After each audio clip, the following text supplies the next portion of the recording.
cuáles son los conceptos básicos.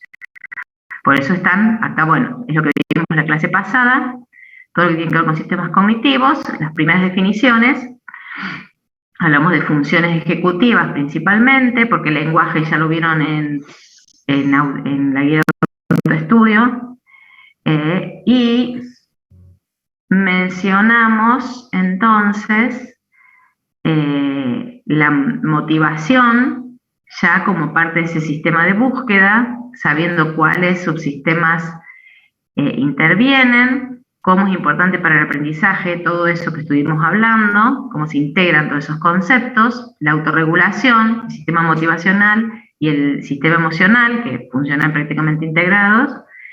Y ahora nos faltaba dentro de estos procesos cognitivos, que se acuerdan que dijimos que tenían como una graduación, porque la percepción es un proceso cognitivo, la memoria, el lenguaje, pero bueno, hay una graduación donde llegamos a lo que se podrían considerar procesos cognitivos superiores, que eran la autorregulación, la creatividad, la metacognición y la heterometacognición.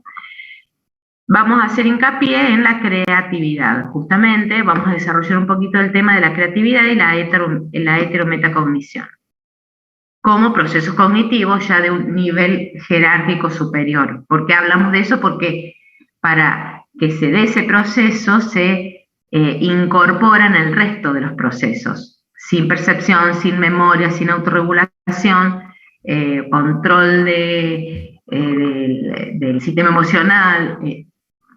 Estos procesos cognitivos de mayor jerarquía no se realizan de manera adecuada. Y también lo vamos a integrar con lo que tiene que ver con la heterometacognición o el reconocimiento de las emociones en el otro para poder hablar después de lo que se llama cognición social. Entonces, cuando hablamos de cognición creativa, que así se llama, justamente es el proceso que lleva a los pensamientos creativos. Fíjense que habla de una construcción, o sea que ese proceso cognitivo construye, genera pensamientos nuevos a partir de los recuerdos o de la información que está accesible para el individuo.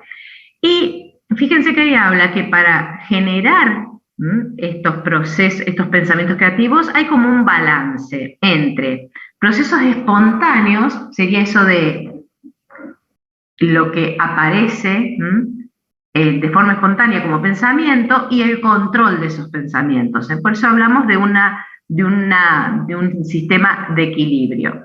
Por eso se reconocen dos vías, una que es la de la flexibilidad, justamente la flexibilidad de pensamiento, la flexibilidad cognitiva que estuvimos hablando como función ejecutiva, que es ese cambio rápido de categoría, de observaciones, que llevan una flexibilidad conductual posteriormente, y que eso también tiene impacto en lo que se llama pensamiento divergente, o sea, poder abordar una situación desde distintos aspectos. Y el otro, en ese balance, se llama vía de la persistencia, donde quiere decir que la persona está abocada a pensar, a explorar sus pensamientos con ese objetivo. Por eso habla de una exploración esforzada de todas esas posibilidades. O sea, básicamente, eso de las musas inspiradoras sería la vía de la flexibilidad. Pero si ese escritor o ese pintor no tiene una expresión de estar constantemente abocado a la realización de eso, que sería la vía de la persistencia, no hay generación creativa. Entonces, algo que ustedes lo tienen que aplicar, bueno, justamente a esto de que hablamos y que evaluamos su creatividad, porque es parte de una función cognitiva importante, es la forma de expresar sus pensamientos. Para eso, entonces, obviamente, hay tres funciones ejecutivas importantes que estuvimos viendo en la clase pasada, que están trabajando conjuntamente para esta cognición creativa. Por eso decimos que es un tipo de procesamiento cognitivo de mayor jerarquía. Working memory, obviamente, porque cuando hablamos de esos pensamientos o de ese trabajo, quiere decir que esas redes neuronales están trabajando, procesando la información y, a su vez, la flexibilidad cognitiva de la que hablamos como función ejecutiva es la que permite combinar toda la información y ver si se puede solucionar el problema planteado a través de algunas de las soluciones que aparecen. Pero a su vez, ¿se acuerdan que habíamos hablado del control cognitivo, que es un control inhibitorio que va desde la generación de procesamientos emocionales hasta esto, que es un procesamiento cognitivo? Siempre hay un control inhibitorio, principalmente prefrontal, eso que siempre hablamos, top-down o de arriba hacia abajo, que en este caso es la parte de control de los procesos que evitan la exagerada dispersión y que hacen que la vía de la persistencia esté presente. Por eso hablamos de una exploración sistemática. O sea que fíjense que cuando ustedes están, esto sería una combinación de eso que hablamos de las musas inspiradoras y de la capacidad de llegar a ponerse a trabajar en un objetivo. O sea que tienen que estar las dos combinadas y las dos presentes para esa cognición creativa. Obviamente que también tiene el impacto del estado emocional o el estado de ánimo y de la motivación, porque obviamente que eso va a reforzar que estos sistemas neuronales de working memory, de flexibilidad y de control favorezcan los procesos creativos. Y esos procesos creativos, cuando se estudian en el cerebro, ver cuáles son las vías, obviamente que depende del proceso creativo que se esté estudiando. Fíjense que comparan el musical, el verbal y el visoespacial, tienen impacto distinto, por un lado, en los hemisferios, esto que ustedes conocen como asimetría anatómica. También hay una asimetría funcional en el cerebro, y tenemos que varias zonas de la corteza están involucradas, pero fíjense que la corteza prefrontal, ¿sí?, está siempre, fíjense, en los dos hemisferios, y también participan de los procesos de cognición creativa en estos tres grandes aspectos. Y tenemos también que, dependiendo si es visual, si es musical, si es verbal, ese pensamiento creativo son el resto de las áreas que van a estar implicados. Por supuesto que también están implicados sistemas neuronales que impactan sobre las funciones ejecutivas, que no son otros que los que ustedes ya han estudiado cuando tuvieron la actividad de sistemas difusos. Esas vías, esos circuitos, no son circuitos, son sistemas neuronales que regulan o modulan, porque son modulatorios, distintas funciones. Y en este caso de la cognición creativa, los tres principales sistemas neuromoduladores que impactan son el dopaminérgico, el noradrenérgico y el serotoninérgico. Y fíjense que ahí subdivide a esta cognición creativa el mismo hecho de la cognición, o sea, del pensamiento, y después, en cierta forma, en el llevar a cabo, en que ese pensamiento pase a acción, que sería el drive creativo. Y ahí tenemos todos los componentes de esa cognición creativa que estuvimos trabajando que estuvimos mencionando hasta este momento. Ahora, cuando vemos el rol de dopamina, noradrenalina y serotonina, ya ustedes, teniendo en mente lo que estudiaron en sistemas difusos, ya saben, por ejemplo, y que vimos, por ejemplo, sistemas atencionales, sistemas noradrenérgicos, porque obviamente que si hablamos de una vía de persistencia y de una exploración sistemática, el sistema del locus coeruleus noradrenérgico está manteniendo el estado de alerta, y por otro lado, los sistemas corticales, que también impactan en la atención sobre un objetivo, o sea que las vías atencionales también participan de este proceso. Por eso esa noradrenalina modula la flexibilidad cognitiva. ¿Se acuerdan cuando habíamos visto el estado de alerta? Que teníamos un estado óptimo de performance. Justamente ese estado óptimo de performance, que es un nivel medio de descarga de noradrenalina para mantener el estado de alerta, principalmente la que proviene del locus ceruleus, es la que mantiene la flexibilidad cognitiva adecuada en los lóbulos, sobre todo en el lóbulo, en el prefrontal, en la corteza prefrontal, y si aumenta, ¿se acuerdan que entrábamos en un estado de ansiedad? Disminuye la performance, que en este caso sería creativa. ¿Por qué? Porque tiene consecuencias ese aumento del estado de alerta por aumento de la noradrenalina sobre la flexibilidad cognitiva, que disminuye. Y ya entramos en el estado de ansiedad, lo cual perjudica totalmente la cognición creativa.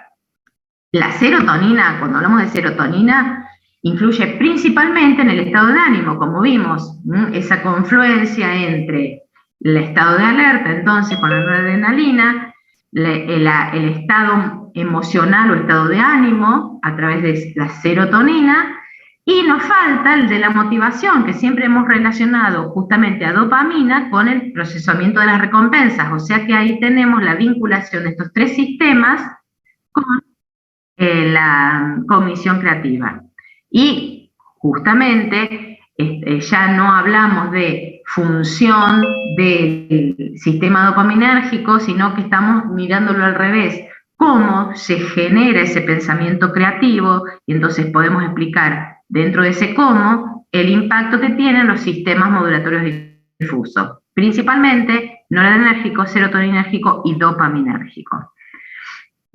En el caso del sistema dopaminérgico tiene doble impacto, porque vieron que ahí decíamos el pensamiento creativo, ¿sí?, donde está participando principalmente en la motivación, o sea, porque si se reconoce que se puede evitar algo desagradable o se puede favorecer la presencia de algo agradable, ¿sí?, justamente estamos manipulando, sería cognitivamente, esta liberación de dopamina. ¿Cuál de los circuitos que ustedes estudiaron el sistema dopaminérgico difuso? El mesocortical. ¿A dónde llegan esas neuronas? A la corteza prefrontal, donde estamos justamente hablando de la flexibilidad cognitiva, del working memory, todo. O sea que está favoreciendo las funciones ejecutivas que llevan al proceso de cognición creativa. Pero por otro lado, ¿se acuerdan que en el modelito anterior teníamos por debajo que también estaba el drive de la creatividad, o sea, el ejecutar ese pensamiento creativo, la acción, donde nuevamente que tenemos al sistema dopaminérgico difuso, pero en este caso la vía nigroestriatal, donde justamente se favorece procesos a nivel de sistema estriado, donde se seleccionan las conductas motoras para ejercer una conducta, y que están justamente dominados por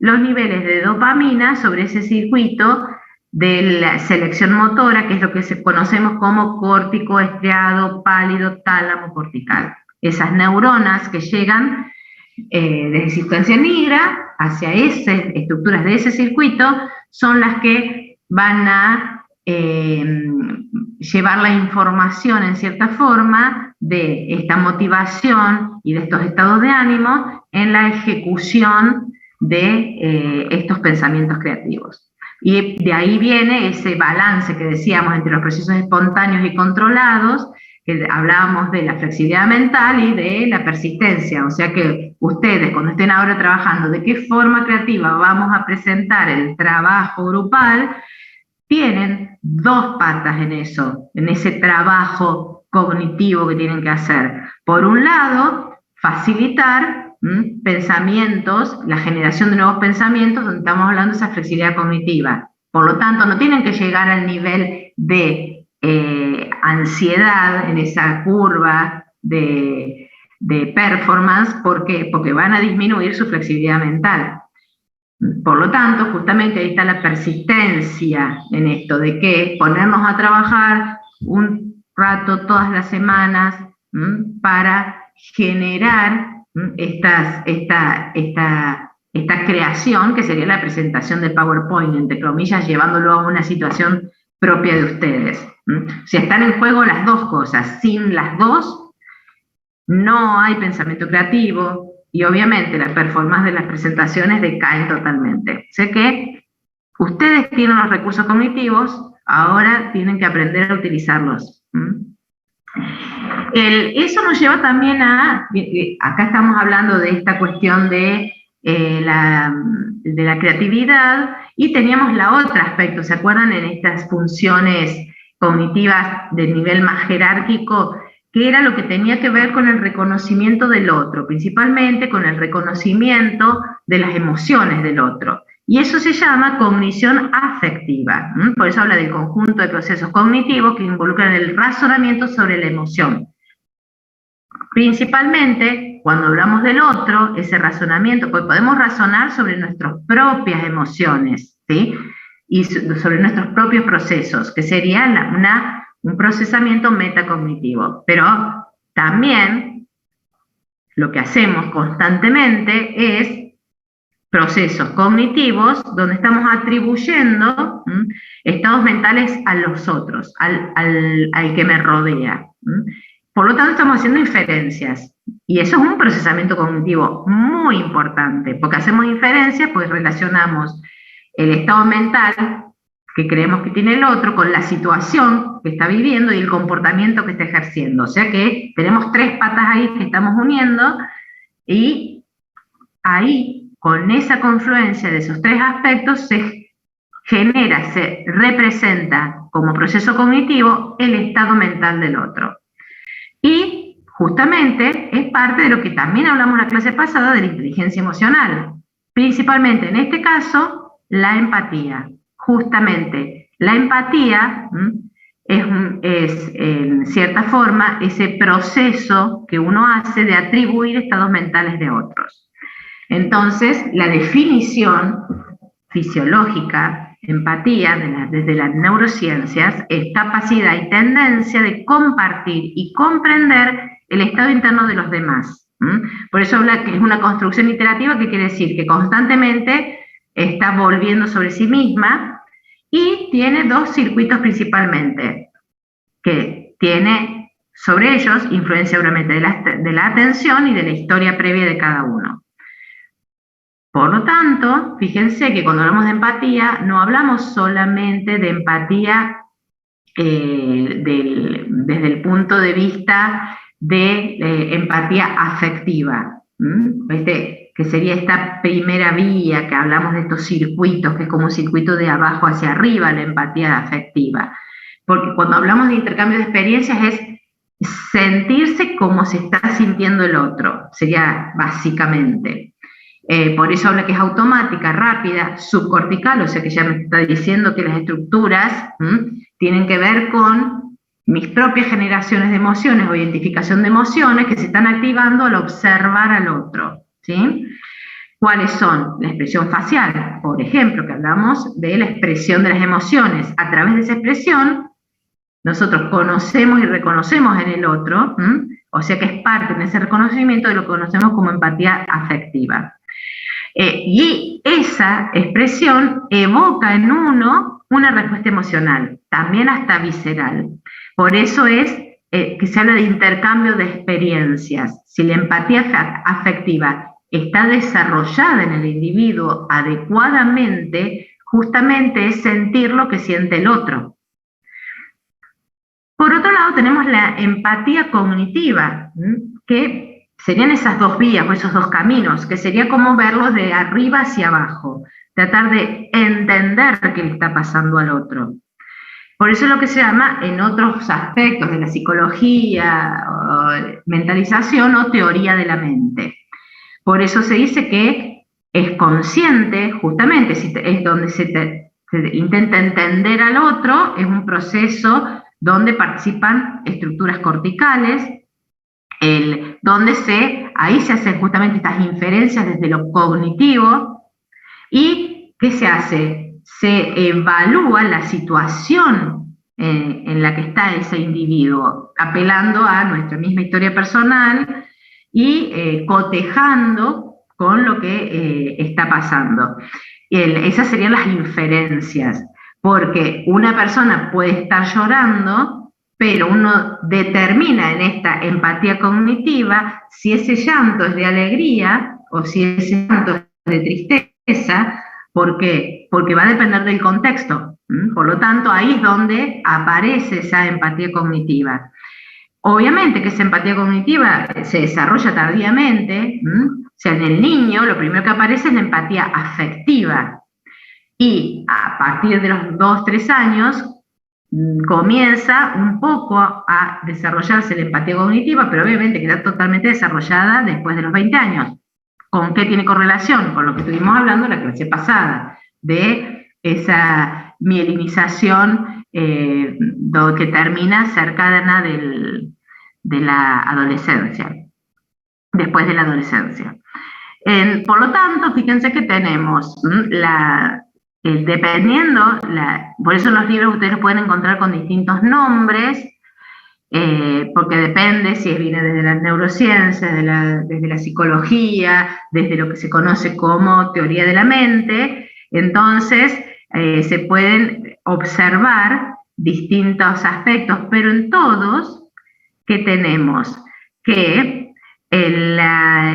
tenemos parte cognitiva y parte afectiva. Este sería el campo donde se cruzan las dos, ¿sí? Y las estructuras que participan justamente tienen que ver con estructuras, en este caso, donde la empatía sería la empatía afectiva, fíjense que son dos estructuras subcorticales, y donde tenemos la parte de la empatía cognitiva, son todas estructuras corticales. Por lo tanto, también tenemos que tener en cuenta que la Working Memory está trabajando arduamente en esta representación, porque tenemos dos representaciones mentales simultáneas en este proceso de atribuir estados mentales al otro. La del otro y la de uno. O sea que hay dos representaciones mentales y eso se puede realizar principalmente a nivel cortical por esta capacidad de la memoria de trabajo. Obviamente que cuando se está aplicando en esta última parte, cuando hablamos de la cognitiva, la relación causa-efecto para poder identificar realmente el estado que le podemos atribuir al otro, el estado mental del otro, la corteza prefrontal, principalmente la dorsolateral y la ventromedial participan mucho. Por eso ahí tenemos justamente el reconocimiento de la parte cognitiva cortical. Y de ahí surgen algunas cuestiones que tenemos que ver. Cuando hablamos entonces de empatía, no es solamente la preocupación empática, que es generalmente lo que uno automáticamente relaciona, que sería el compartir la emoción negativa con el otro, ¿sí? También hay alegría empática, felicidad empática, o sea que también se comparten, hay el proceso empático en un estado positivo, en un estado emocional positivo. Pues generalmente uno habla de empatía solo cuando se relaciona con estados emocionales negativos del otro. También se correlacionan con estados emocionales positivos, que serían estos los términos que se utilizan para reconocerlos. Entonces, neuronalmente se ha estudiado mucho ese circuito de la empatía. Esto que estamos hablando de que se están procesando dos representaciones, la propia y la del otro. Por eso hablamos de que hay un circuito prefrontal, dorsolateral, frontopolar. Esas serían las estructuras, las partes que están participando. Y obviamente, por otro lado, tenemos la corteza cingulada y la ínsula en esa experiencia de empatía. Ahí tenemos la empatía afectiva, subcortical, y la empatía cognitiva. Por eso lo que les había adelantado era que la dorsolateral es la que configura toda la información que hace a la interpretación y reinterpretación de la situación del estado emocional del otro, y se termina eso de integrar y procesar en el córtex frontopolar, donde se procesa justamente la información abstracta, todas esas posibilidades que se dan en esa relación causa-efecto entre la situación y el estado afectivo que se observa, para la interpretación. O sea que es bien cognitiva esa parte. Obviamente que tenemos ahí nuevamente que integrar con algunas inferencias de las intenciones y de las creencias, porque obviamente que todo esto está atravesado por lo cultural. La interpretación de la empatía cognitiva va a estar atravesado por lo cultural, no así lo que reconocemos como sentir lo que vos sentís, esa empatía afectiva, que no quiere decir que todas las personas la tengan desarrollada con la misma intensidad, y hasta hay patologías en donde no están desarrolladas, como en algunas psicopatías. Justamente en las psicopatías esto no existe.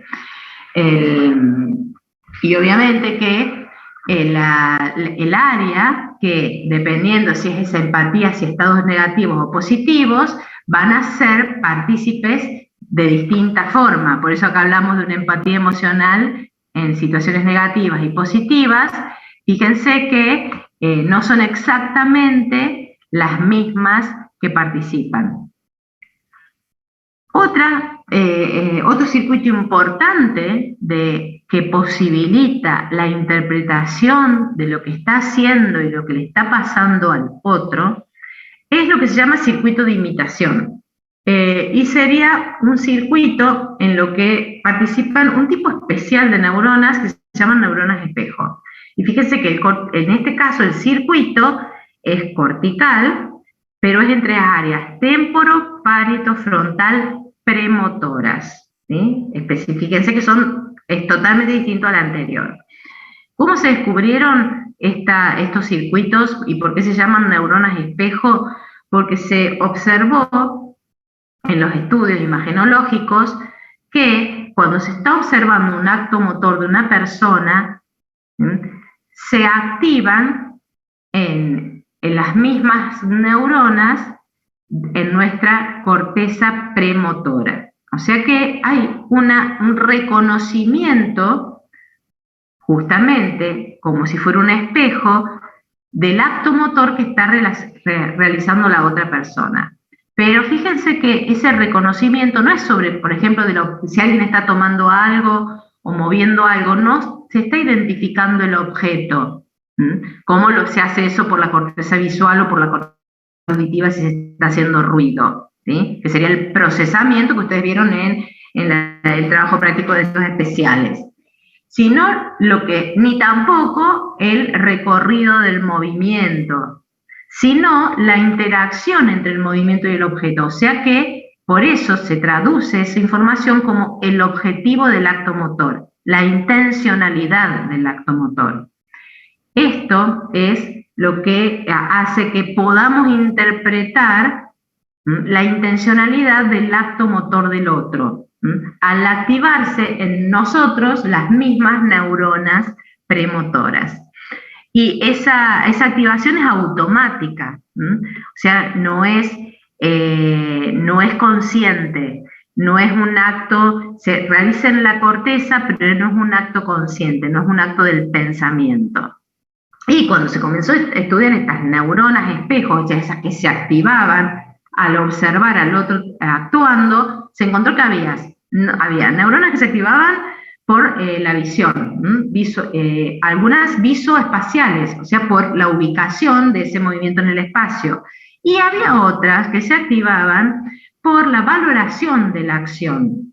Entonces, al integrar la información de esas tres, es como se puede construir la intencionalidad del movimiento o el objetivo del acto motor del otro. Y eso permite comprender las acciones de los otros. O sea que, por un lado, teníamos ese circuito de la emocionalidad empático que tiene que ver con lo afectivo y con lo cognitivo, la interpretación de las emociones del otro, pero también hay una interpretación del otro desde sus actos motores, a través de estos circuitos de las neuronas espejo. Y obviamente que termina de construirse esa intencionalidad porque esa información también se integra con estructuras del sistema límbico. Por lo tanto, hay actos motores que se están representando en una situación emocional particular de una persona, por lo tanto, no es que actúe un circuito u otro, actúan los dos circuitos conjuntamente en la interpretación del estado emocional y de la intencionalidad de las acciones que está realizando esa persona.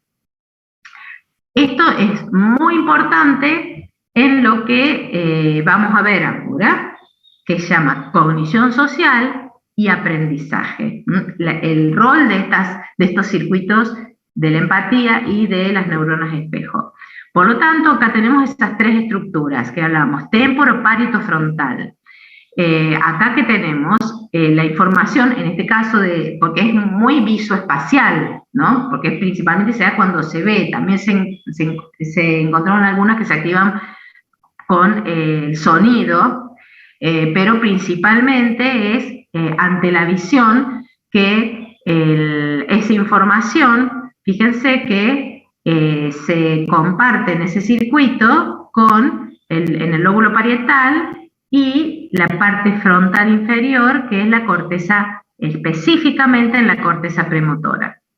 Entonces, acá tenemos que serían las donde están participando, área 40, 6 y 44. Ustedes ya de anatomía han visto que esas áreas, el área 6 es un área de corteza motora. De ahí viene esa vinculación con que la cadena de neuronas que se activa al observar y la cadena de neuronas que se activan después cuando uno quiere ejecutar el mismo movimiento. De ahí la importancia en el aprendizaje. Entonces acá tenemos justamente que es un circuito, pero también esa información, obviamente, que participa de otras funciones corticales que tienen que ver con la percepción, ¿sí? En esto que se ve acá como 5, y la ejecución de nuestros propios movimientos, que es lo que vamos a ver como este circuito de imitación participa del aprendizaje motor y del aprendizaje social. Entonces, tenemos así una forma de explicar cómo se pueden comprender las intenciones motoras, ¿sí? Y tener en cuenta que es muy específico, por eso hablamos de población específica de neuronas, ¿sí? Que se van a activar tanto en el córtex premotor como en el parietal. En congruencia, ¿qué quiere decir? Que están activadas al mismo tiempo, porque desde donde llegó la información visual a la parietal, y esa información inicialmente llega a la corteza prefrontal y quedan, vamos a decir, como programas motores, ¿sí? O sea que quedan activadas, vinculadas. Por eso siempre que se observe esa acción o que se quiera realizar esa acción, esas cadenas de neuronas específicas para esos movimientos se activan, ¿sí? Y eso se interpreta como la intención específica de ese acto motor. Cómo reconocemos el acto motor del otro y es cómo vamos a realizar el acto motor en el momento que querramos realizarlo por imitación. Obviamente que también influyen la codificación del significado de los objetos en esta construcción total de la intencionalidad. Si bien no se activan las neuronas espejos por eso, pero se integra la información del objeto para terminar de construir la representación de la intencionalidad de la acción. Y también las de la corteza orbitofrontal, que ya dijimos hace 2 clases, esa corteza orbitofrontal que es la que construye el valor de los objetos. ¿Se acuerdan cuando hablábamos de la percepción? Que esa información llega porque es donde se construye el valor del objeto. Principalmente cuando hablamos de una acción donde se interpreta la intencionalidad y que tiene relación con un objeto. ¿Por qué participa esa corteza orbitofrontal? Porque al darle valor al objeto es donde se espera o no una recompensa en ese acto motor. O sea que fíjense cómo se va construyendo esa interpretación de lo que está haciendo el otro, ya sea desde sentir lo que siente en ese circuito de la empatía afectiva, el circuito de la empatía cognitiva, donde es entender lo que siente, y por otro lado terminás comprendiendo toda la situación al comprender la intencionalidad de sus actos motores, a través del circuito de la imitación.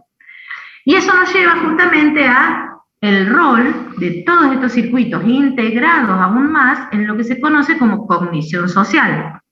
Por eso cuando hablamos de cognición social, sean los procesos cognitivos, que fíjense, ya no es interpretar las acciones o los sentimientos del otro, el estado afectivo, sino para abordar las demandas de colaboración, de interacción sobre objetivos colectivos. Básicamente sería lo que ustedes aplican para su trabajo en grupo. ¿Para qué? Para llegar a un objetivo. Por lo tanto, obviamente que estos otros circuitos, que no son nuevos, sino que se van vinculando circuitos corticales, que son todos los que vimos hasta ahora, en una nueva construcción de un objetivo colectivo, obviamente que es producto de la evolución, porque el hombre es un animal gregario, que es lo que estuvimos hablando en la primera clase. Por lo tanto, se generan, por la selección natural, interacciones entre los circuitos que permiten la adaptación al aumento del grupo de personas que comparten el hábitat y cómo se van complejizando esas relaciones sociales en el grupo social. O sea que esos procesos son los que se conocen como cognición social. Obviamente, fíjense que esto sería un nivel más alto aún de lo que, porque requiere de la autorregulación, la metacognición y la heterometacognición, que es lo que estuvimos viendo recién como el reconocimiento de lo que hace y de la intencionalidad de lo que hace el otro y de cómo se siente. Porque de esa forma, con esos tres patas, es como se puede construir la intencionalidad compartida del grupo y el comportamiento cooperativo. O sea, básicamente lo que ustedes van a tener que ejercer para su trabajo en grupo, para llegar y concretar el objetivo, justamente es utilizar los circuitos, el procesamiento cognitivo que se conoce como cognición social. Volvemos entonces a decir que se va a requerir de esos otros procesos cognitivos como la autorregulación, que en este caso esa autorregulación ese control cognitivo sobre los procesos que se dan ya no están enfocados en nuestros propios procesos individuales, sino sería la autorregulación de uno en función del logro de los objetivos colectivos. Parte de esa autorregulación tenemos que vincularla con el control de las emociones, que es una forma de autorregulación en función del logro de los objetivos colectivos. El otro era la metacognición, que ya estuvimos hablando, donde constantemente uno tiene que monitorear y regular los propios procesos, pero en este caso no por la resolución individual, sino en función del mejor desempeño del grupo social. Y finalmente, el de heterometacognición también participa, o sea, fíjense, todos los circuitos, vamos sumando circuitos neuronales para llegar a esta cognición social, que es la capacidad de inferir y comprender el estado del resto del grupo, ¿sí? Y entender a través de eso el comportamiento que está teniendo cada uno. O sea que las tres patas son fundamentales en estos procesos cognitivos que tienen que ver con la cognición social, o sea, con poder abordar una intencionalidad colectiva y un comportamiento cooperativo. Entonces volvemos sobre lo mismo. Fíjense que ahora ya sabemos lo que es la empatía afectiva, la empatía cognitiva, las estructuras que obviamente están interconectadas. Entendimos lo que es el sistema de neuronas en espejo. Obviamente que toda la información que recibimos está, ¿sí?, básicamente regulada por los sistemas atencionales, ¿sí?, y de la confluencia de esta heterometacognición es una de las principales que permiten lo que se conoce como conductas o comportamientos prosociales. O sea que la empatía, básicamente, ya sea la afectivo-cognitiva, es la que es la pata básica de los comportamientos sociales. Y obviamente que ese proceso empático es muy sensible al contexto, porque ustedes dirán, bueno, pero ¿cómo en la guerra? ¿Sí? Ustedes ven imágenes ahora o oyen eventos de la invasión rusa a Ucrania, y dice, pero bueno, ¿qué está pasando con esta cognición social, estos procesos cognitivos, estos procesos de de empatía cognitiva?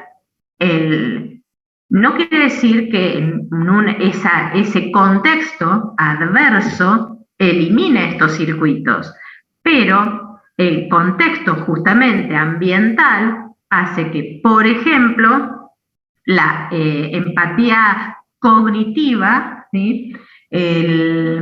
Esté generando un comportamiento no prosocial. Pero eso no quiere decir que la empatía afectiva desaparezca. Uno puede seguir sintiendo lo que siente el otro, ¿sí?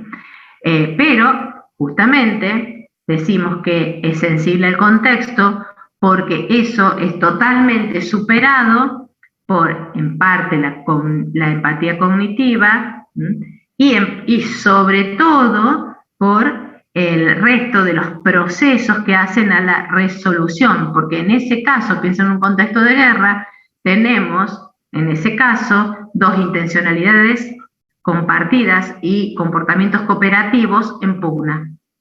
Entonces ahí es donde justamente pareciera que desaparece esa empatía como motor principal del comportamiento prosocial. Ahora, vamos a pasar un ejemplo bueno y un ejemplo no tan bueno. ¿Por qué? Porque esto que nosotros reconocemos como empatía, como todo esto que vimos como proceso que hace a la cognición social, hay muchas veces que todos lo hemos visto seguramente, algo que se conoce como contagio emocional, que es no solo entender la experiencia, o sea, sentir lo que siente el otro, sino experimentar expresivamente lo que siente el otro. Y eso se llama experiencia vicaria. Y es básicamente ese contagio emocional. ¿Qué quiere decir? Que todo lo que estuvimos hablando de el reconocimiento del estado emocional del otro a través de sus expresiones faciales, a través de sus gestos, que nos hace reinterpretar nuestras propias representaciones emocionales internas, sumado al contexto a través de la interpretación por las neuronas espejo, genera una sincronía cortical, que es lo que se conoce como contagio emocional. Y es parte de interpretar la empatía cognitiva. Ahora, lo malo de esto es que así como en este caso las representaciones de un contagio emocional, de un estado emocional positivo, donde entonces sería una forma de que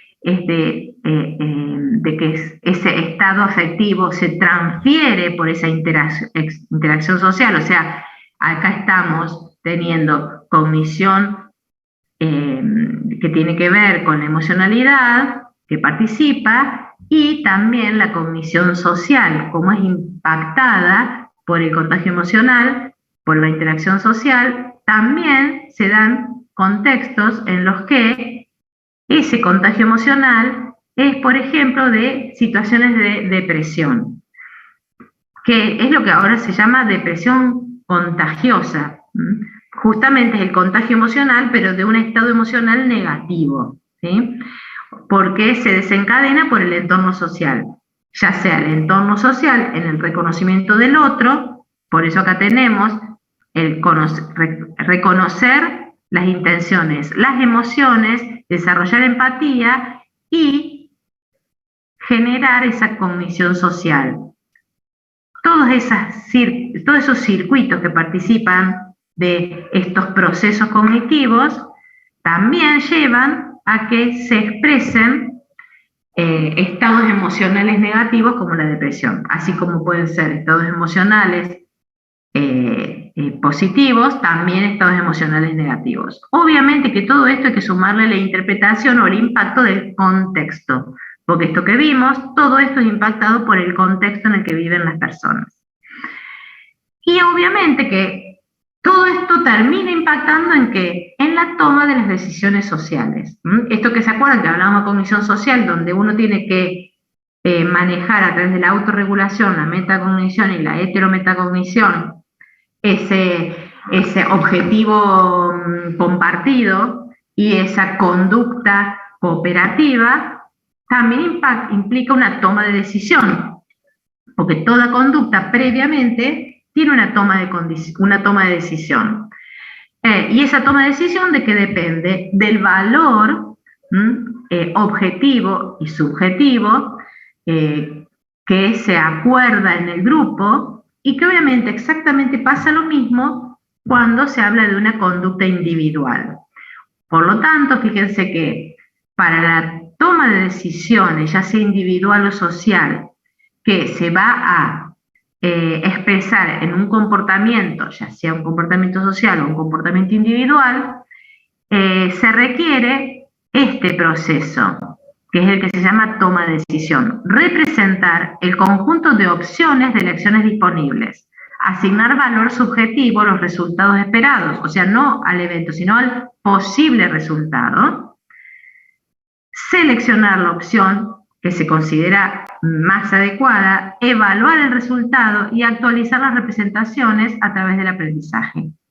Todo eso lo estamos haciendo constantemente, o es esperable que se haga constantemente. Sería una visión prospectiva: está pasando esto, tengo que solucionarlo, tengo plan A, plan B, plan C, plan D. Básicamente es lo que también tienen que tener ustedes, por ejemplo ahora, para llegar al objetivo de la presentación grupal. La toma de decisión que tiene un objetivo común. Y todos estos procesos son procesos cognitivos, que, fíjense, participa la metacognición y tenemos circuitos constantemente que están monitoreando esos procesos, y también el área que va a terminar realizando la toma de decisión que se va a expresar en el comportamiento. En este caso veníamos hablando de comportamientos sociales, también en comportamientos individuales.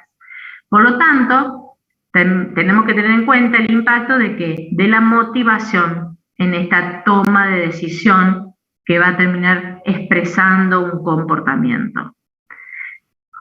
Y esos comportamientos, si hablamos desde los comportamientos sociales, ¿se acuerdan? Siempre le vamos dando como algún link con el primer teórico, para que vieran cómo terminamos de cerrar y que lo que era una diapositiva, ahora en el primer teórico, con una definición, ahora lo que terminamos es comprendiendo el cómo se genera todos esos procesos. ¿Se acuerdan? En el primer teórico habíamos hablado que el estudio del comportamiento social del hombre se basa en la sociobiología, porque es una especie gregaria, y en la sociobiología se le da esa perspectiva evolutiva, y que se estudiaban principalmente en los grandes simios, principalmente en el bonobo, porque era cuando hablábamos de genéticamente los que estaban más cercanos a nosotros, y en lo que en los estudios conductuales se habían observado conductas muy semejantes de empatía, de aprendizaje por imitación o aprendizaje social, y de relaciones sociales muy similares al humano. Por lo tanto, recordando de ese teórico allá lejos y hace tiempo, de lo que es la conducta o comportamiento, porque lo tomamos como sinónimos, se puede observar, se pueden encontrar tres definiciones, que las tres son igualmente importantes y son totalmente, no es compatible la palabra, sino son totalmente que se solapan. Es cambio de actividad en el organismo, en respuesta a una señal interna o externa, o de ambas. Estrategias que actúan como efectores de la homeostasis, y acciones con las que el organismo interactúa con el ambiente, con otros miembros de su especie, con miembros de otras especies. Básicamente es fácil dar un ejemplo de cualquiera, que se aplica a cualquiera de estas definiciones, Porque cuando decimos cambio de actividad de un organismo en respuesta a una señal o combinaciones de señales y que actúa como efector de la homeostasis, es lo que cuando ustedes vean el otro teórico que vamos a subir, que también lo pueden buscar, es, por ejemplo, cuando hablamos de regulación de la temperatura. Un efector de la regulación de la temperatura, ¿cuál es? En el hombre, prácticamente el principal efector de regulación de la temperatura, el conductual. El ir y prender la calefacción o ir a ponerme un abrigo, o sea que en ese caso esa conducta está ejerciendo la acción de un efector de la homeostasis y que esa conducta se genera por una señal externa o interna, y en este caso, por ejemplo, señal externa de la sensación de frío a través de los esteroreceptores.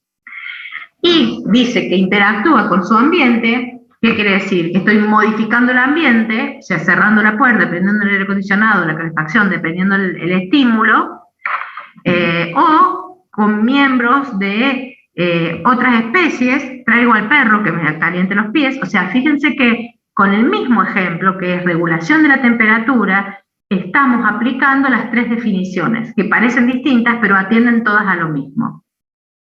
O sea que ustedes cuando estén estudiando esto tienen que buscar ejemplos que les faciliten la interpretación y que sean ejemplos de la vida cotidiana. Entonces, obviamente que estos que son definiciones muy biológicas, le tenemos que incorporar a ese comportamiento humano, a la pata biológica, que sería básicamente lo que está en verde, la pata cultural, la pata social.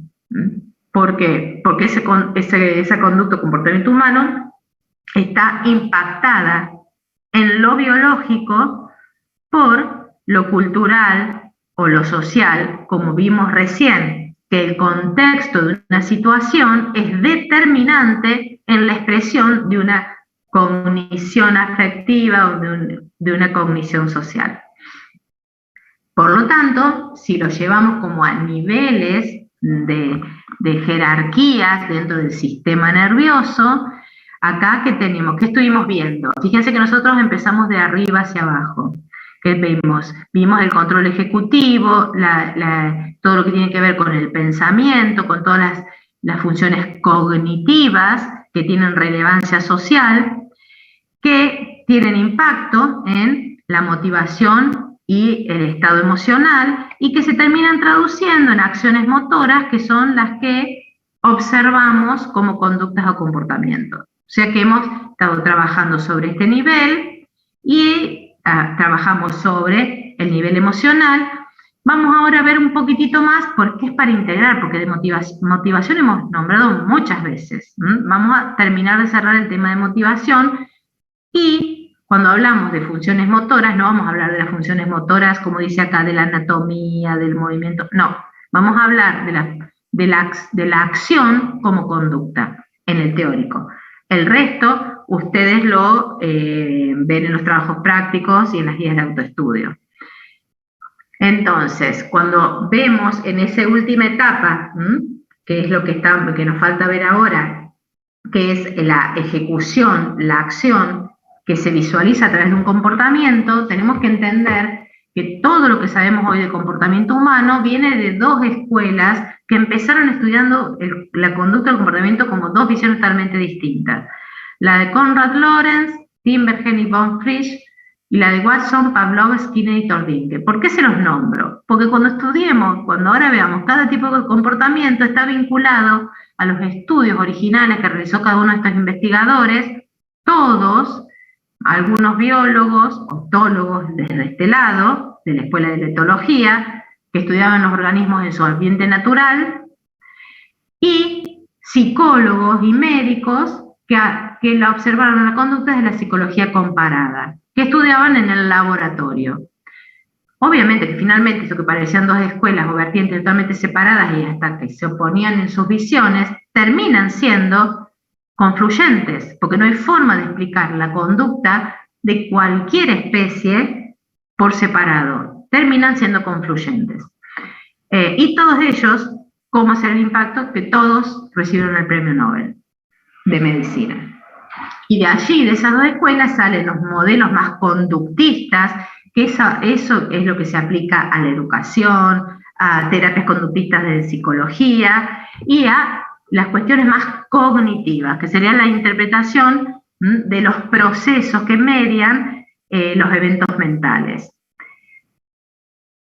Entonces, cuando comenzamos a analizar los tipos de conductas en el hombre que se expresan, esas acciones que se expresan como conductas en el hombre, tenemos las conductas innatas. Es más, podemos ir generando como una especie de cómo se van expresando esas conductas en el ciclo vital.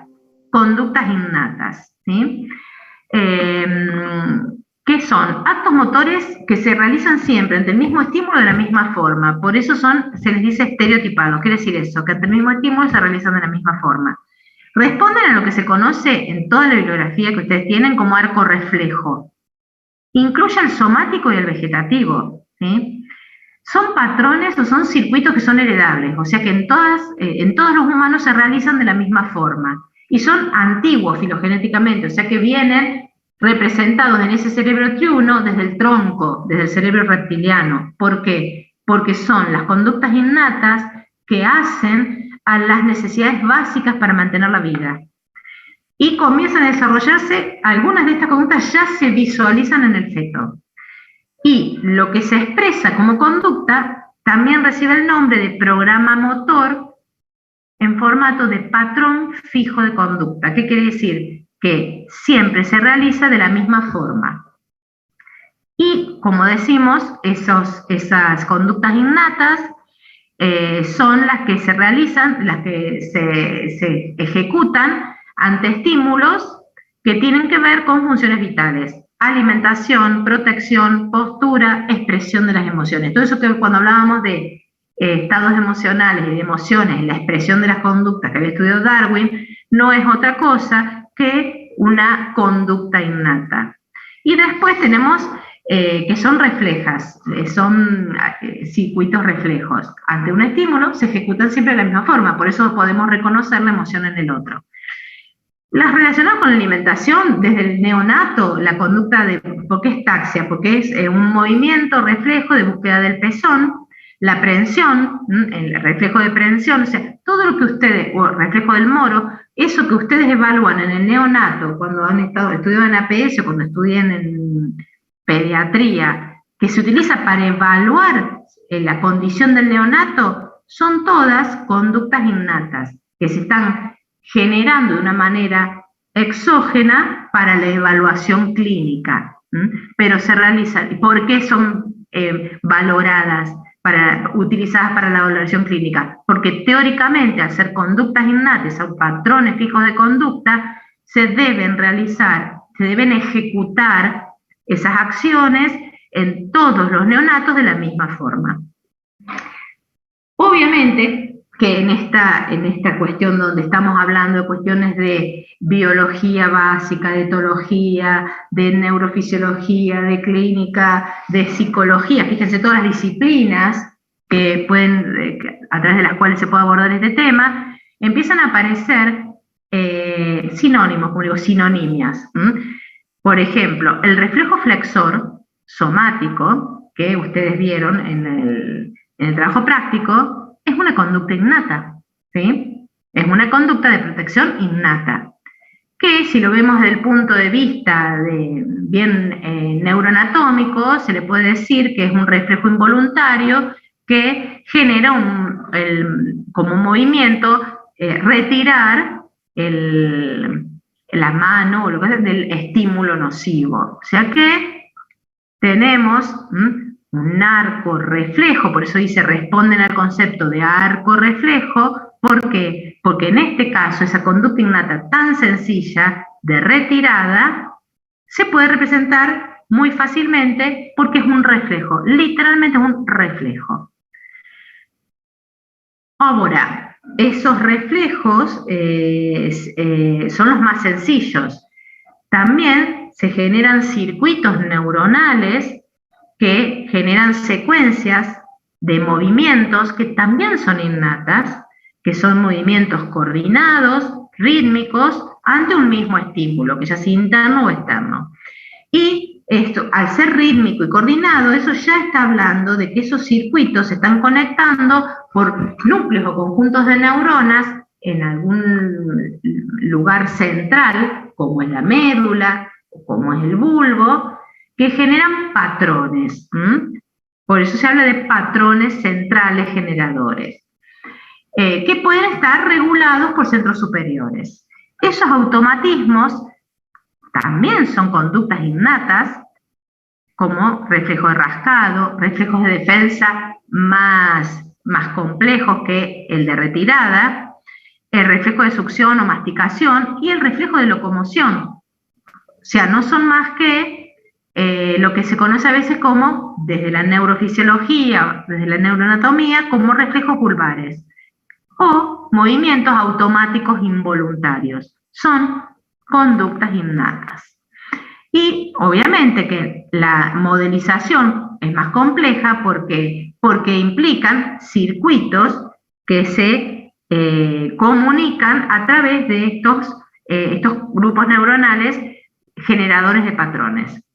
Por lo tanto, son todos polisinápticos, son todos más complejos.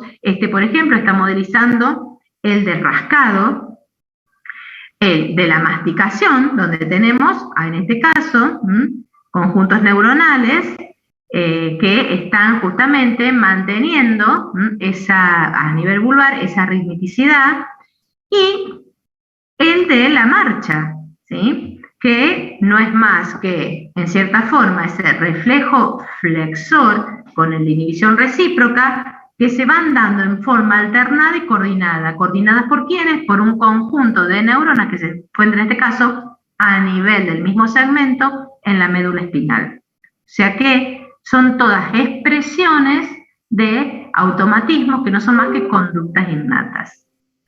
Ahora, la cuestión es cómo se desencadenan estas conductas.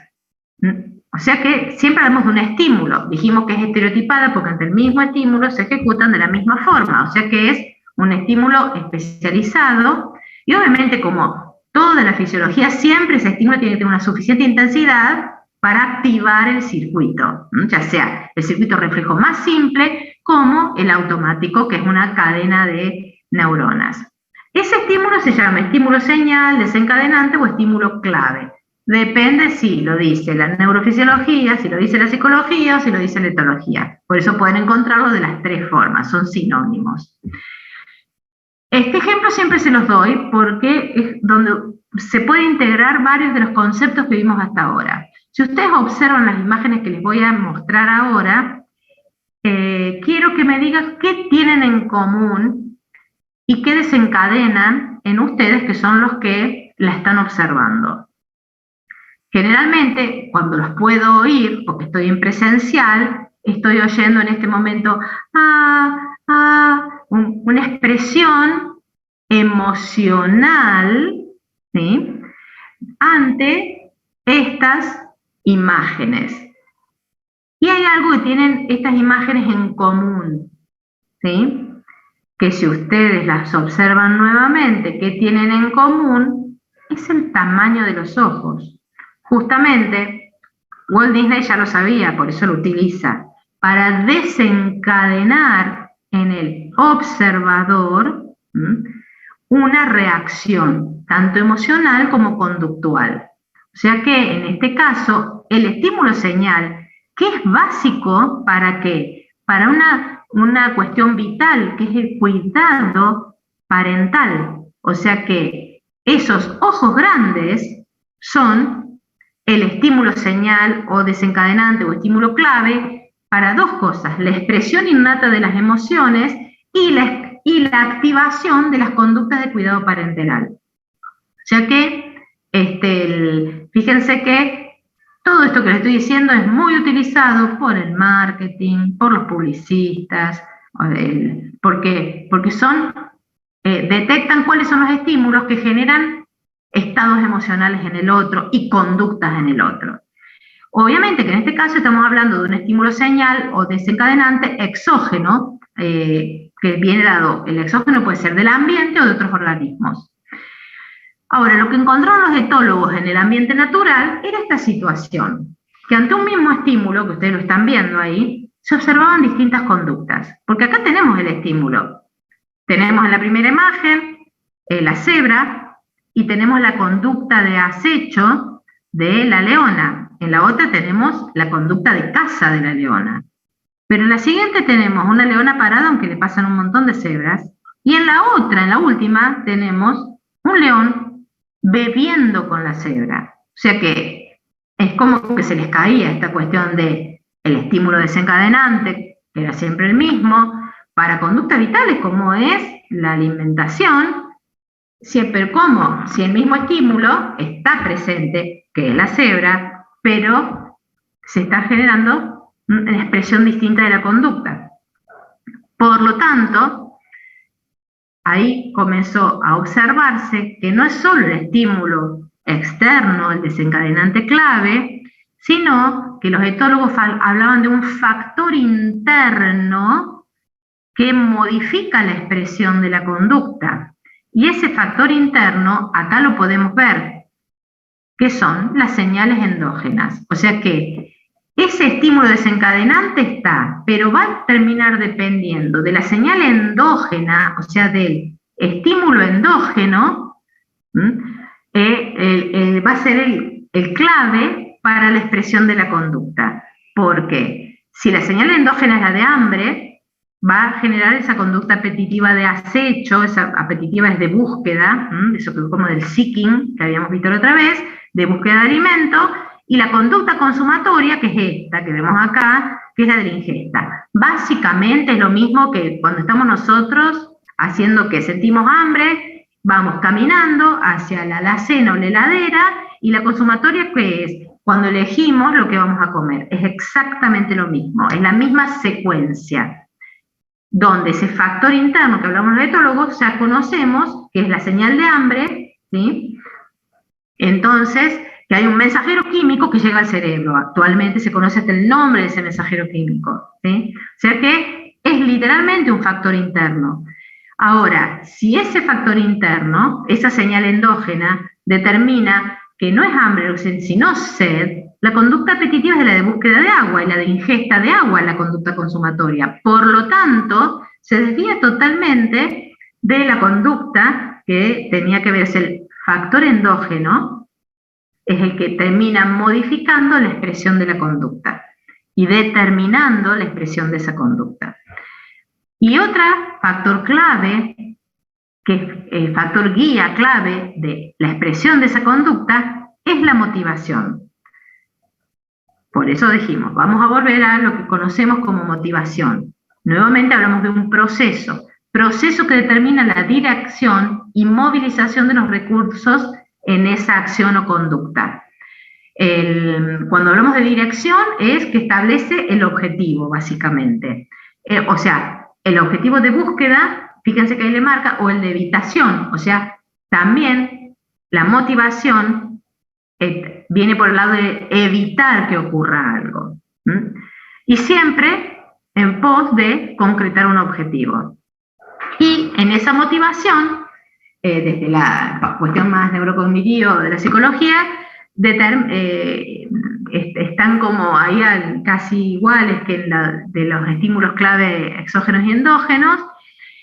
Por eso hay una sinonimia ahí, donde tenemos una motivación intrínseca, que es justamente la tendencia humana inherente a buscar experiencias, a generar nuevos sentimientos, cuestiones de interés, y que sería, eso es lo que denominan motivación intrínseca. Y la extrínseca, ¿por qué? Porque puede ser modulada esa motivación intrínseca por las recompensas, o sea, por el valor que le está otorgando el individuo. ¿Cómo puede ser esa recompensa externa? Por ejemplo, el incentivo económico. O, en el caso de las adicciones, la motivación extrínseca, esa recompensa externa, es la misma sustancia adictiva, el que genera el estado a través de lo que ustedes estuvieron estudiando, que entonces ya sabemos a dónde va esta conversación, porque siempre que hablamos de motivación terminamos en el mismo lugar, ¿sí? Que es en el sistema dopaminérgico. Ahora vamos a ver cómo son esos procesos con un poquito más de detalle. Cuando se habla de motivación, no solamente, fíjense que habla que es el proceso que determina la dirección de la acción y la movilización de los recursos, o sea que en cierta forma está determinando el cómo se va a realizar esa acción. Se ha observado en los estudios de neurociencias que hay como tres fases que se pueden separar. El de generación de esa motivación, en cierta forma, que está incluyendo esta recompensa, la anticipación de la recompensa. Al generarse el estado de motivación, subconscientemente está incluida la anticipación de la recompensa. El mantenimiento de ese estado de motivación, que involucra la parte de la decisión, de la toma de decisión basado en esos valores, en esa recompensa. Y la modulación, que sería el control cognitivo regulatorio superior. O sea que nuevamente tenemos cuestiones más básicas, serían como tres sumatorias de circuitos que van desde lo más básico, que es el estímulo que genera recompensa, a mantener ese circuito activo que le da valor a esa recompensa, pero a su vez también hay una modulación que es el control cognitivo. Entonces, acá tenemos que en esos tres procesos participan estructuras diferentes del cerebro. En la generación, la amígdala, por ejemplo, si tiene que ver sobre todo con un estímulo negativo, pero no siempre, pero principalmente vinculado a estímulos negativos, o sea, de evitamiento, y la accumbens, que es lo que se conoce como estriado ventral o núcleo accumbens.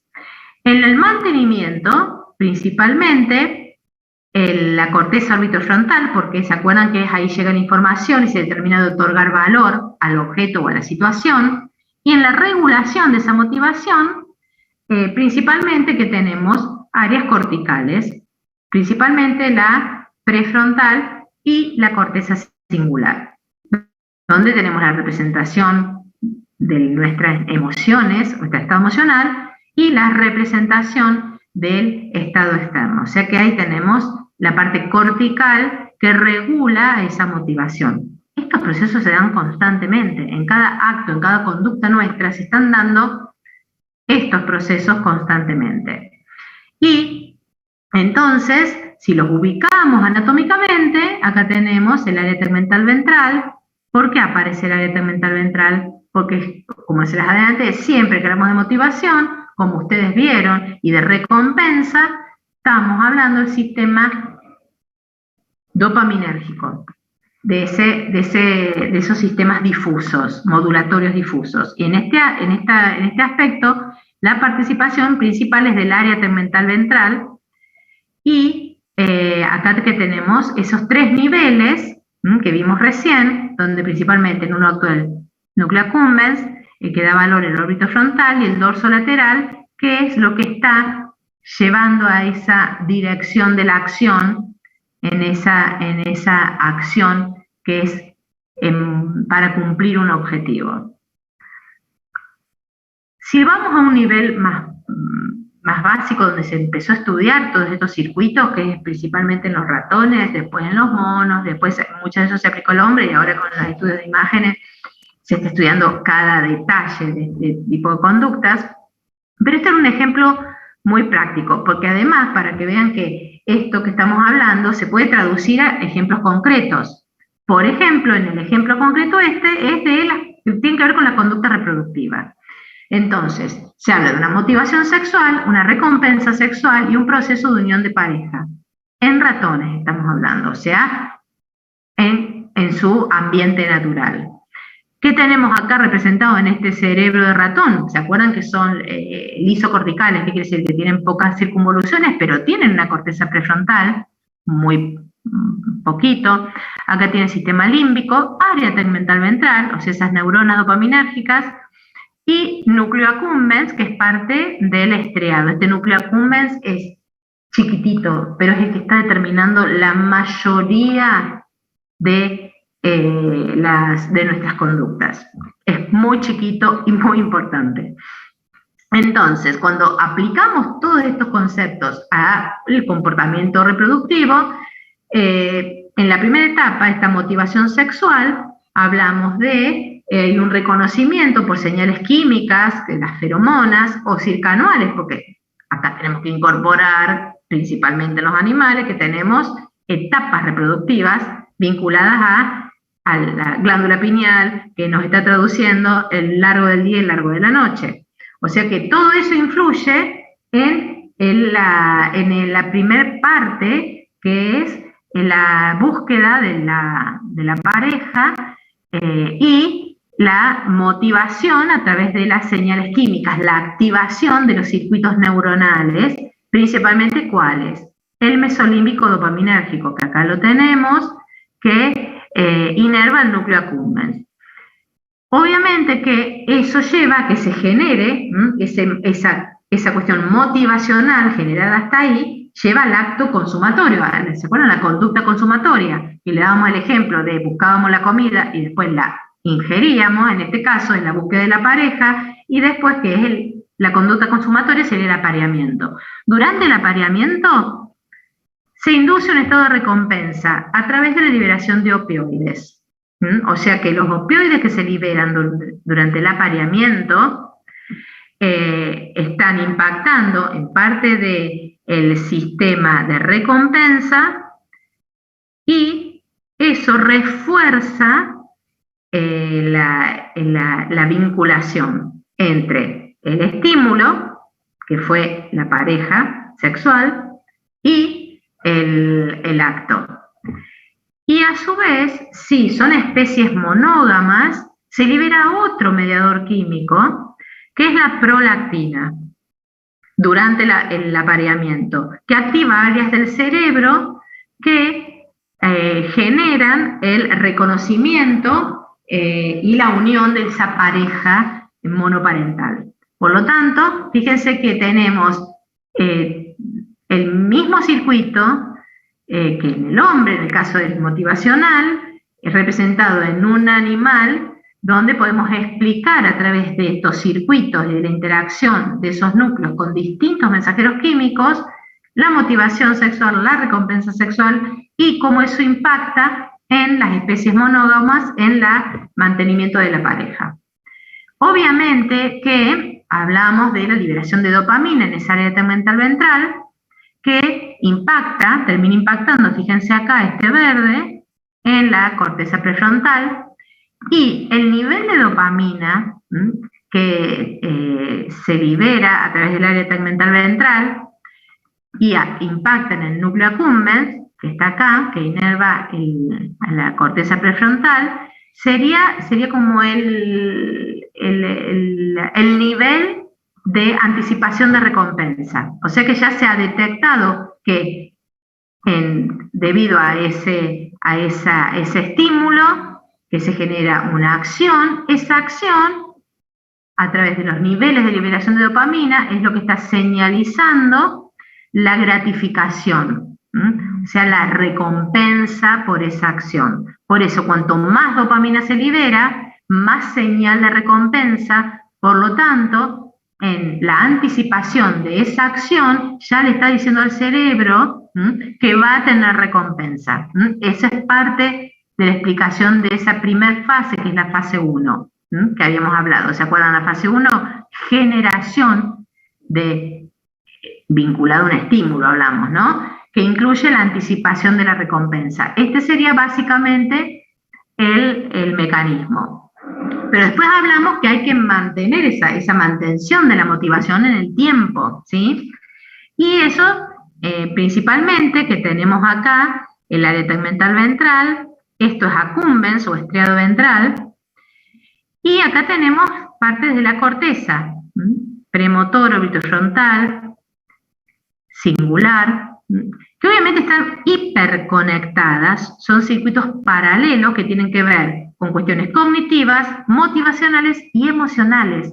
Uno las separa a veces, pero están funcionando todas juntas. Y en el hombre, ya pasando de ese modelo básico del ratón al hombre, el impacto cognitivo es mucho mayor, es prácticamente un factor determinante.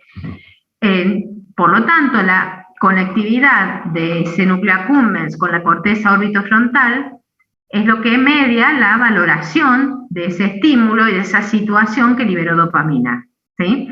Y esa información también se procesa en la parte cortical prefrontal medial, donde terminas asociando o fortaleciendo o no, dependiendo de los niveles de dopamina y de activación de la accumbens que inerva la corteza cognitiva, que mantiene la relación entre el estímulo y el acto. O sea que fíjense que es netamente cortical la mantención de esa vinculación. Y el rol central en ese caso lo tiene el núcleo accumbens. Obviamente que cuanto más dopamina recibe el accumbens, más estímulo hay, más actividad y procesamiento en estas dos áreas, por lo tanto se mantiene la vinculación entre el estímulo y la conducta.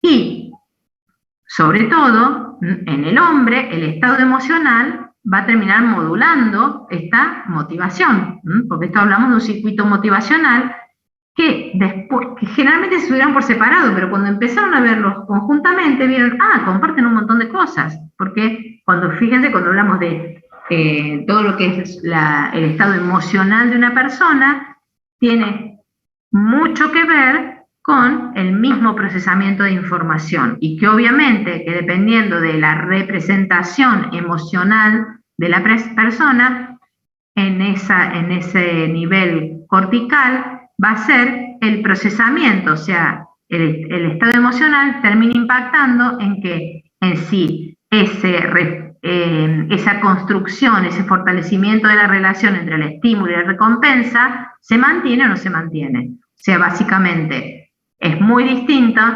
el resultado que se da de mantenimiento de la relación estímulo-conducta en una persona que está deprimida, en una persona que está en un estado emocional positivo. Los resultados de esa vinculación son totalmente distintos. Por eso hablamos de que tanto las redes que tienen que ver con el estado emocional, como obviamente las redes atencionales, están impactando en ese procesamiento secundario, en esa fase 2, que tiene que ver con mantener el vínculo entre el estímulo y la conducta ejercida mediante estos circuitos de reforzamiento.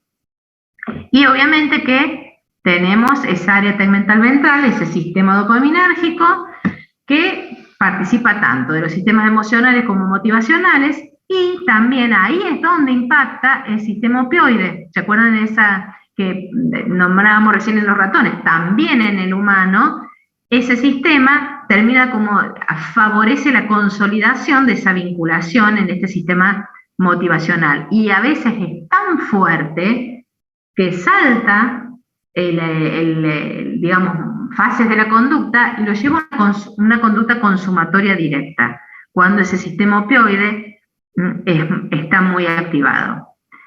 Esto que entonces tenemos que siempre tener en cuenta que estamos nombrando las mismas estructuras que se están interrelacionando, participando tanto de los aspectos emocionales como de los aspectos motivacionales, que obviamente en el hombre están atravesados no solo el estado fisiológico, que tiene que ver, por ejemplo, con el estado emocional, el estado atencional, si está estresado, el mismo ambiente, la memoria, que tiene que ver en la última fase, que impacta directamente en la toma de decisiones, que es cuando se integra el sistema cognitivo, emocional y motivacional en la decisión de una estrategia, que sería la fase 3. O sea que fíjense, cuando hablamos del sistema motivacional, uno dice, está motivado.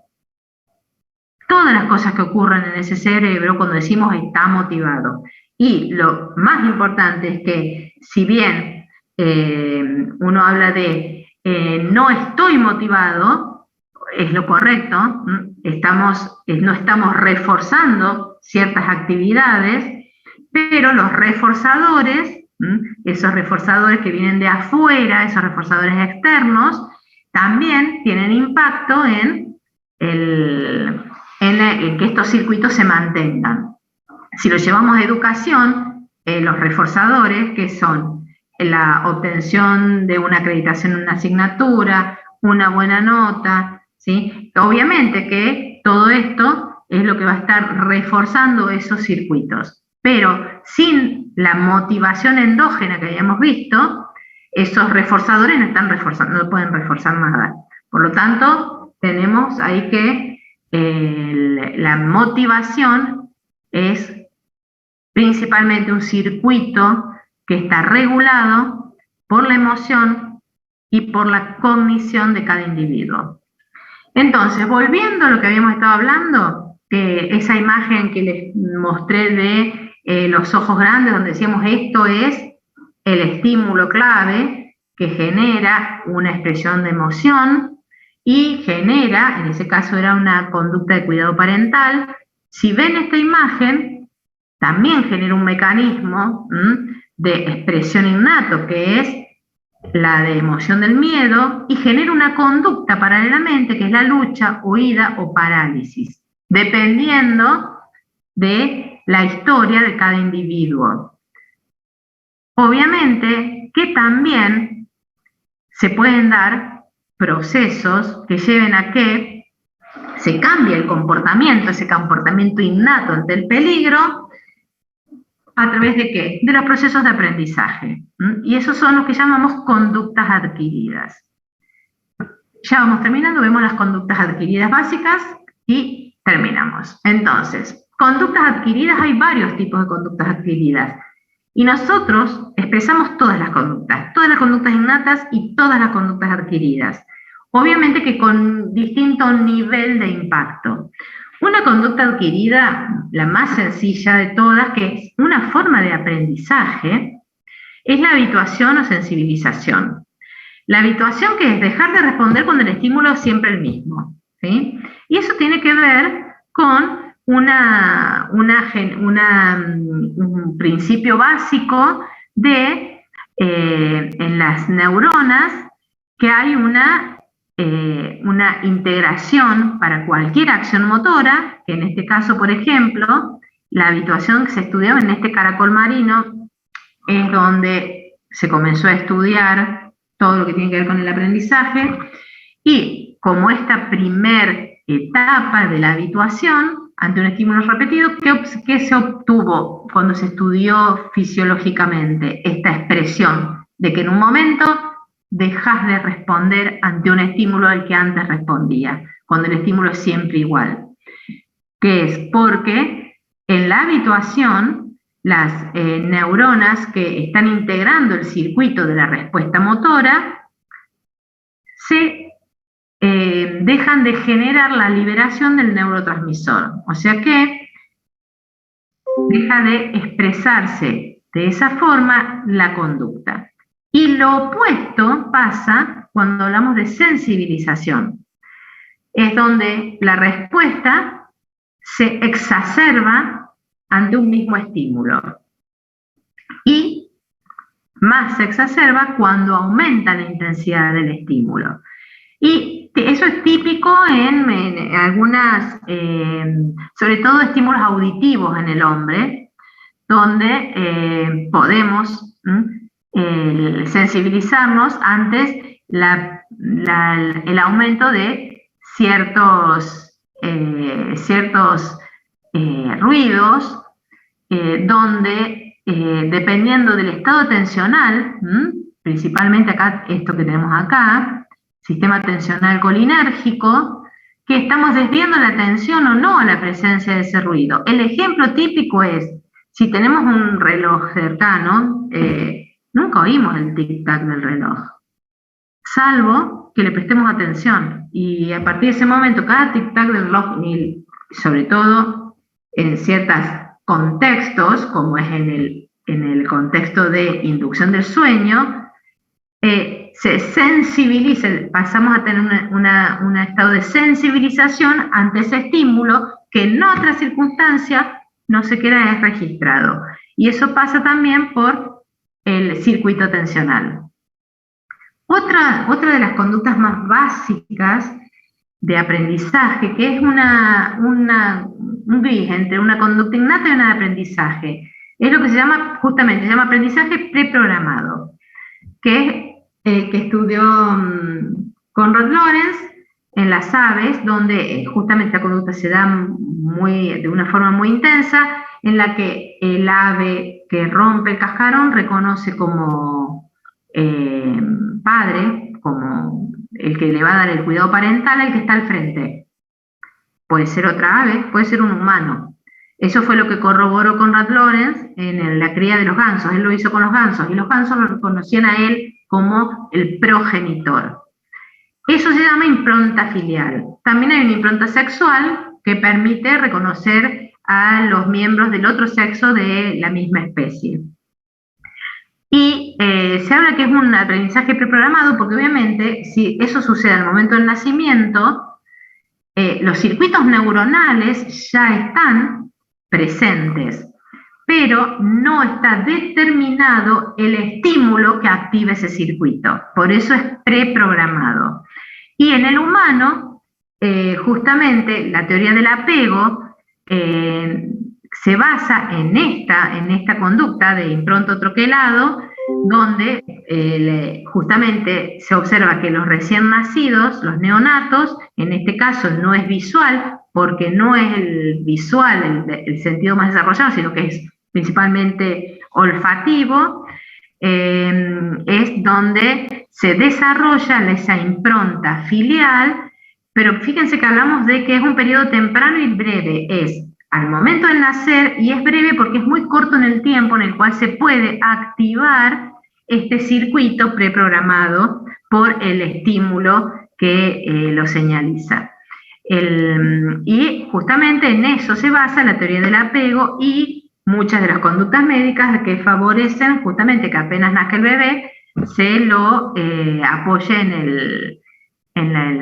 el pecho de la madre. En el hombre y en muchos animales también se desarrolla otro tipo de aprendizaje que es el aprendizaje asociativo. Y hay dos tipos básicos de aprendizaje asociativo. El condicionamiento clásico correspondiente, que es el auténtico que estudió Pavlov y Watson en el hombre, donde hay una vía refleja que obviamente está, digamos, evolutivamente, ese circuito neuronal es instintivo, que es justamente el de la saliva. El de la saliva del perro de Pavlov, que es el ejemplo más típico, es un circuito neuronal, que es un reflejo que justamente que se activa por la presencia de sustancias químicas y que eso activa en la lengua, que eso activa los centros salivales o de la visión, en ese caso, y eso genera la activación de las glándulas salivales. Ahora, a través de el descubrimiento, porque fue realmente un descubrimiento de Pavlov, porque fue casualidad que cuando estaba estudiando las secreciones gástricas ante el alimento en los perros, observó que los perros comenzaban a salivar antes que llegara el alimento y literalmente, antes de verlo ni olerlo nada, cuando tocaba el timbre, el hombre que llevaba el alimento.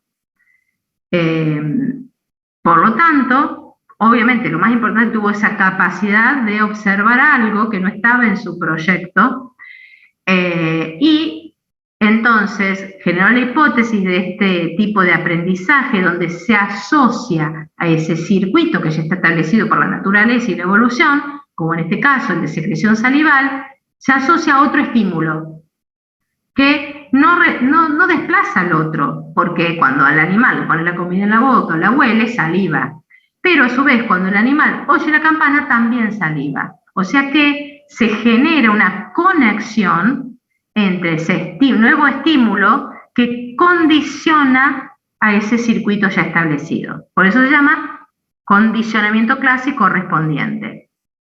En el hombre, que obviamente también se dan estos reflejos, se observó como parte de ese aprendizaje asociativo algo que se llama actualmente como conexionismo, que lo estudió Tordinke, donde en el humano estas conductas apetitivas de búsqueda, ¿sí?, genera que en esta búsqueda generalmente pueda darse un éxito, pero de forma casual, no causal. No sé si se entiende. O sea, casualmente, de repente, el niño pone el redondo, la bola en el coso redondo, el cubo en el agujero cuadrado, y eso genera una gratificación.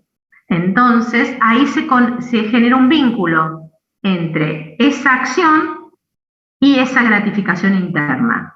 Pero fue por casualidad, ¿sí? No fue un objetivo, ¿se entiende? No fue una conducta con un objetivo, fue que de casualidad se da esa gratificación. Ahora, cuando varias veces sucede eso, termina ese circuito estableciéndose, ese circuito neuronal, motor, y eso es un aprendizaje. Por lo tanto, ese es el típico ejemplo aplicado a los niños de conexionismo, que es una expresión de un condicionamiento clásico, que es un aprendizaje asociativo. El niño está aprendiendo, asociando un estímulo con una acción motora que le da gratificación.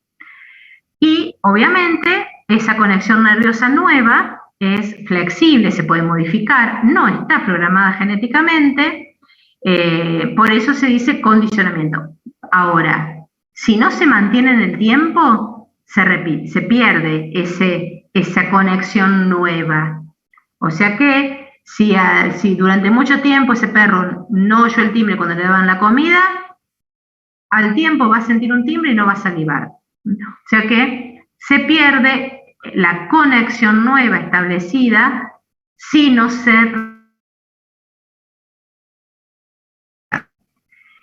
Y a partir de eso se genera otro concepto que es el de aprendizaje asociativo, pero por condicionamiento instrumental. Básicamente, ¿qué sería? Si en el momento que el niño comienza justamente casualmente a poner lo redondo en el hueco redondo, el cubo en el hueco cuadrado, hay alguien que lo aplaude, o hay alguien que le dice muy bien, o hay alguien que está reforzando, está facilitando que ese vínculo entre ese estímulo y esa acción. El primero que observó eso en los animales, ese principio de premio-castigo, fue Skinner. Fue el que dio el condicionamiento, y lo llamó condicionamiento instrumental. ¿Por qué? Porque hay un factor externo que está favoreciendo que se establezca ese circuito neuronal a través de algo gratificante, o si hay algo establecido y se quiere que desaparezca, se establece el condicionamiento instrumental del castigo. Por eso es que aumenta la probabilidad de que esa conducta se mantenga en el tiempo como un aprendizaje o que desaparezca. Y ahí aparecen las palabras reforzador, no sé si les suena a lo que estuvimos hablando varias veces, y castigo. Si el reforzador es un estímulo para que la conducta aumente la probabilidad de aparecer y se mantenga en el tiempo. Obviamente que ese reforzador puede ser positivo, esto que le decimos, bien, bravo, te doy un caramelo, que bueno, eso es Skinner básico, le digo yo. O puede ser que el reforzador sea, mientras no aprendas la tabla de multiplicar, vas a tener que tomar sopa todas las noches. Cuando la aprendas, te voy a dar en vez de sopa, flan. O sea, retirás algo que ese niño, por ejemplo, considera que es desagradable, como tomar sopa, por ejemplo. Y eso es un reforzador. Favorece entonces que se aprendan más rápido las tablas de multiplicar. Ahora, está la otra opción, que es el castigo, que disminuye la probabilidad que sea repetida. Y obviamente que es castigo, no salís de tu casa durante 10 días, no usas el celular durante 10 días, o retirar el estímulo agradable. No vas a, bueno, retirar el celular es retirar un estímulo agradable ahora para los niños. Así que básicamente es eso, es algo que castigue. Obviamente, aplicado a educación, hace 40 años literalmente se usaba el castigo físico para eliminar una conducta. Ahora actualmente se utiliza el castigo como retiro del estímulo agradable. Y obviamente que si lo vamos a explicar a nivel del sistema de la fisiología del sistema nervioso, ¿a dónde terminamos? En el sistema dopaminérgico, donde el agente reforzador actúa sobre el sistema córtico, estriado, páleo, tálamo cortical, donde se seleccionan las conductas, y el reforzador positivo, que quiere decir que está aumentando la liberación de dopamina nigroestriatal, por lo tanto, donde cuando aparece el reforzador positivo se expresa más fácilmente esa conducta. El castigo, lo que hace, disminuye los niveles de dopamina, por lo tanto, se suprime la acción. O sea que, nuevamente, estamos incorporando eso que ustedes a lo mejor vieron cuando vieron el sistema dopaminérgico difuso en una situación particular. Y fíjense que durante este teórico lo aplicamos muchas veces. Bien, para ir terminando, aplicamos ahora lo que aprendimos de cognición social, en lo que llamamos además de cognición social, la parte de cognición de reconocimiento del otro y de cognición social, que es el aprendizaje social. Hay una etapa de la vida, y en todas las etapas, pero particularmente en ciertas etapas de la vida, que es la niñez, que el individuo aprende principalmente por observación e imitación, ¿sí?, de otros individuos, ya sea del parental o del que está al lado. Entonces, ahí ¿quiénes participan? Lo que ya vimos, el sistema de neuronas espejo participa en este aprendizaje por imitación. ¿Por qué le llamamos aprendizaje social? Porque aprende imitando lo que hacen otras personas. O sea que, por un lado, se aprenden muchas conductas no deseables, o pueden justamente aprenderse conductas deseables. O sea que ese aprendizaje social impacta constantemente en todos los individuos, generando conductas positivas o negativas, tanto para el individuo como para la sociedad. Y el último nivel de aprendizaje es lo que llamamos aprendizaje cognitivo, que es lo que realicé yo al armar este teórico, realizarán ustedes cuando estén estudiando, cuando estén armando su presentación, que es un aprendizaje no asociativo. Justamente porque esto que acá, ¿qué aplicamos? Lo que vimos de funciones ejecutivas, creatividad, resolución de problemas, y ese aprendizaje cognitivo justamente es lo que ustedes van a hacer cuando estén generando su presentación. Tienen una situación problema que es el tema, tienen un trabajo en equipo, ya saben a través de qué circuitos neuronales se van a estar activando para trabajar en equipo. Ahora, ¿por qué decimos que alcanza una solución sin ensayos previos? Porque en el fondo la presentación sería la solución, y en ese caso, sin ensayo previo, sería que ustedes van pensando la posible solución y ejecutan algo. Ahora, esa ejecución después pueden modificar la presentación y nuevamente la reforman y la presentan, pero principalmente son procesos mentales cognitivos, que obviamente están vinculados. Hay un sistema motivacional endógeno principalmente que está poniendo en marcha esa conducta de sentarse, de buscar material, de generar una actividad adecuada. O sea que fíjense que lo que estamos hablando es de que todos los procesos que estuvimos viendo hasta ahora se ponen en función de este aprendizaje cognitivo. Y obviamente que las experiencias pasadas, ¿sí?, que están en la memoria, son las que son evocadas cada vez que se aparece esa situación, y si el aprendizaje cognitivo, el aprendizaje de esa situación original fue adecuado, se utiliza el mismo programa motor en cierta forma si lo queremos llevar allá. En ese caso, lo que se está generando, ya en el otro extremo, ¿se acuerdan que al principio hablamos de un patrón fijo de conducta? y en esas conductas innatas, en estas conductas se está generando un patrón variable de conducta a través de todos estos mecanismos de aprendizaje. Por lo tanto, eso hace que el individuo tenga mayor capacidad de responder más rápido y eficazmente ante los cambios de situación.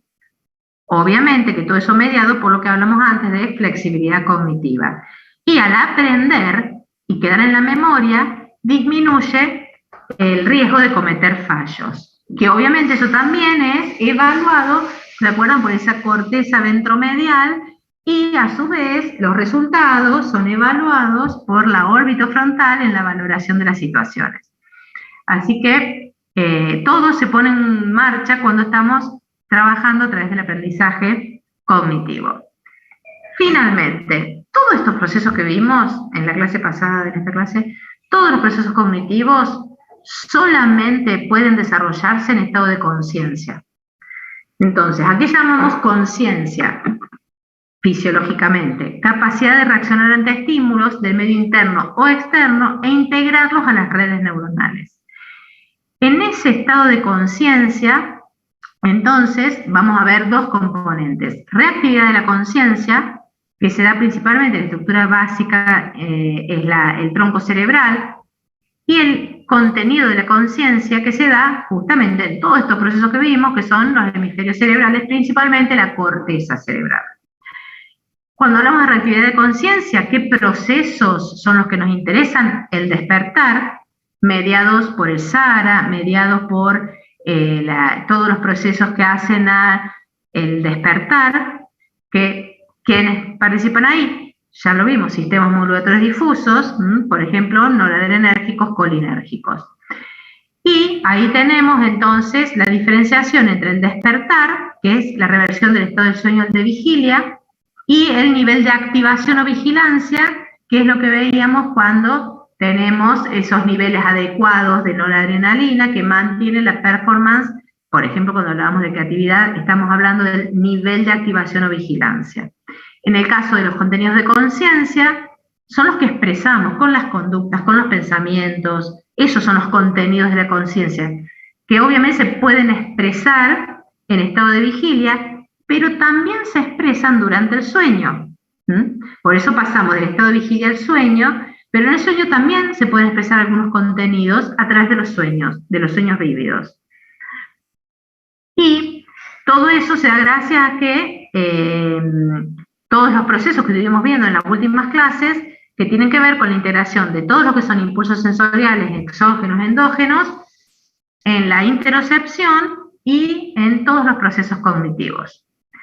Teniendo en cuenta que todos esos procesos cognitivos, que ya lo mencionamos también, no es que se desarrollen de la misma forma en los dos hemisferios. Por eso se habla de esa asimetría, donde se otorgan al hemisferio izquierdo ciertas funciones, ciertos procesos que generan estas funciones distintos a los del derecho. Y entonces generalmente se habla de que el derecho, justamente todos esos procesos creativos se dan más en el derecho, y los procesos más analíticos, lógicos, vinculados a las ciencias o a la matemática, se dan en el izquierdo.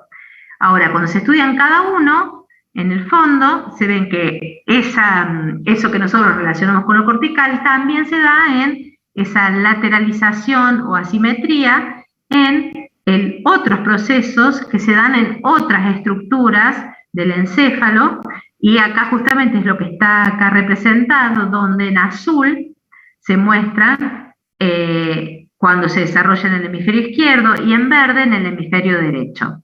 Por lo tanto, fíjense que tienen ahí una gran variedad de procesos que se dan en distintas estructuras, a todas las hemos ido nombrando, y que se dan a veces más en el hemisferio izquierdo y a veces con más desarrollo en el hemisferio derecho. Entonces, hemos visto hasta ahora el sistema perceptivo, el sistema cognitivo, el sistema emocional. Hablamos de las conductas como parte de ese sistema de respuesta, ¿sí? Y hablamos de la ejecución del comportamiento. Por lo tanto, lo que les había adelantado, que esto es lo último, vamos a dejar de compartir.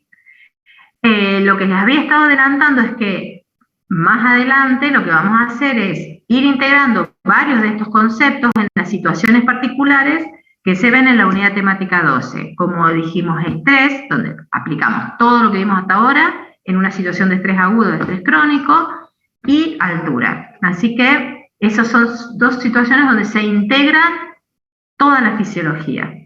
Así que, bien, espero que algunos de estos procesos cognitivos les sirva para ir pensando en su trabajo en grupo, sabiendo qué áreas se activan cuando están trabajando. Así que, bueno, siendo las 8, terminamos bien. No sé si tienen alguna duda específica de esto o de alguna otra actividad que hayamos desarrollado. Y bueno, y recuerden que el lunes nuevamente nos volvemos a juntar por si tienen alguna duda respecto al trabajo en grupo. Y bueno, con Silvia ya les pasamos todas las otras novedades, así que nos estaremos viendo el lunes en ese caso.